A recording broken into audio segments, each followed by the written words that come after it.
Page 54. How to Work for an Idiot, Survive and Thrive Without Killing Your Boss, by John Hoover. Paranoid Bosses. A paranoid boss is a piece of work. To paranoid bosses, everything and everybody is out to get them, including you. Working for a paranoid boss can be a real treat. Anything you do, for whatever reason, is an attempt to subvert your boss, or so he thinks. What can you do? Very little. Paranoia is a sticky wicket. It exists largely in the paranoid's imagination, which is not a sector accessible to you or anybody else. Paranoia can feed on itself and become a self-fulfilling prophecy. The paranoid boss spends his energy searching out and exposing the conspiracy against him. Sometimes he actually finds one. But most of the time, he has to invent one. Either way, the focus and leadership that should have been committed to departmental objectives is wasted and the whole operation goes in the tank, thus confirming the paranoid boss's contention that someone conspired to sabotage his operation.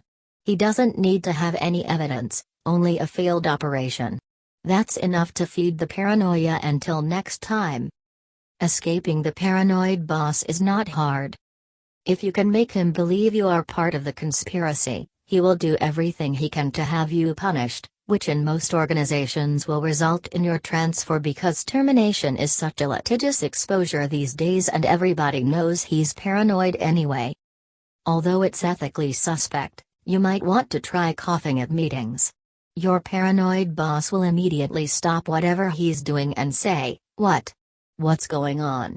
Look around the room and say, "Nothing." Approximately 90 seconds later, signal one of your co-conspirators to cough. Tap out Morse code on the top of the conference table and have one of your co-conspirators tap back. When your paranoid boss turns and asks, "What? What's going on?" shrug your shoulders. The more you deny his accusations, the more he will suspect you and work to have you removed from his department. Times and circumstances change.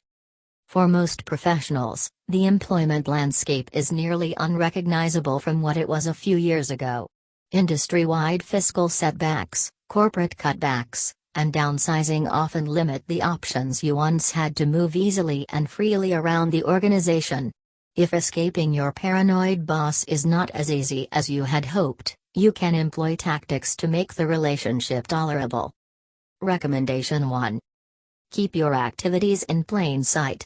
It might not occur to you that a paranoid boss can see an innocent conversation by the coffee machine as a threat. Once again, use your imagination. These people don't think like you. Stay one step ahead of your paranoid boss by intentionally avoiding the appearance of secret activity. Recommendation 2. Like the Machiavellian boss, copy your paranoid boss on everything. Let him tell you when to stop. A constant flow of information serves two purposes. First, he will think, by its sheer volume, information is being disclosed more than withheld. Second, he will be sufficiently occupied with reading the information that he'll have less time to ruminate about conspiracies. Recommendation 3. Spend more time with him. It's hard for a paranoid boss to imagine you conspiring if you're in his face. Imagination is a key term because that's where the conspiracies exist, in his imagination. If creating a more copacetic work environment is your main objective, invite your paranoid boss to spend time with you and your coworkers. Recommendation 4. Share the knowledge. Use terms and phrases indicating that you not only share information freely with your paranoid boss, but also with the rest of the organization. Indicate in your correspondences how widely you distribute information. Come right out and say, "As I shared with so-and-so," this will decrease his anxiety level. Knowing that information shared over a larger population reduces the probability of a mass conspiracy. Recommendation 5. Share secrets. Disclose to your paranoid boss some of your inner thoughts, within reason. Demonstrating your trust for him will invite his trust in return. It's hard to distrust someone who demonstrates trust in you. Paranoids are not completely hopeless. Sharing will also demonstrate a new way of being for a person who might adopt a new attitude around you, given enough encouragement. Be a genuine listener if he decides to share with you. Recommendation 6. Put on the uniform.